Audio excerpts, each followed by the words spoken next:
Karibu mpendwa msikilizaji na mfuatiliaji wa St. Gaspar Media katika kipindi cha maisha ya watakatifu. Leo tarehe 1 ya mwezi wa 7 tunasikiliza na kutafakari juu ya maisha ya Mtakatifu Oliver Plunkett, askofu na mfiadini.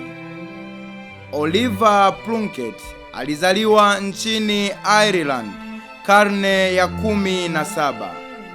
Alikwenda Roma nchini Italia kujifunza falsafa na teolojia na akapewa daraja ya upadre huko. Baada ya miaka 12 ya kazi mbalimbali katika ofisi kuu ya Baba Mtakatifu, alirudi nchini kwake Ireland na kufanywa kuwa askofu mkuu wa Armagh na askofu kiongozi wa Ireland nzima. Wakati huo kulikuwa na mvutano wa kisiasa kati ya kanisa la Ireland na serikali ya Uingereza ambayo ilikuwa na mamlaka ya kisiasa huko nchini Ireland. Siasa za Cromwell, jemedari na waziri mkuu wa Uingereza, zilisababisha fujo kubwa, hivyo kwamba mpango wote wa uinjilishaji wa dini Katoliki huko nchini Ireland ulivurugika. Mtakatifu Oliver alihangaika kurekebisha hali ya kanisa huku akishambuliwa vibaya sana na maadui wake. Baadaye alishtakiwa kwa mashtaka ya uongo kwamba alikuwa akiyatayarisha mapinduzi ya serikali ya Uingereza.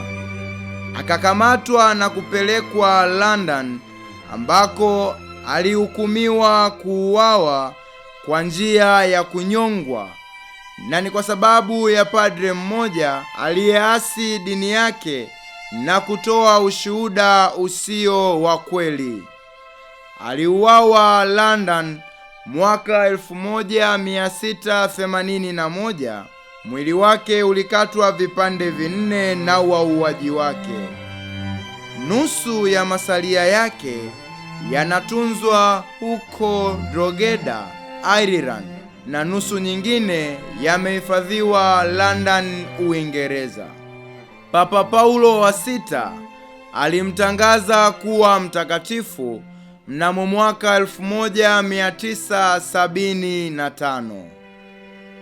Itukuzwe damu ya Kristo!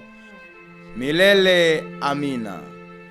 Tafakari fupi inayotokana na maisha ya Mtakatifu Oliver Plunkett, askofu na mfiadini.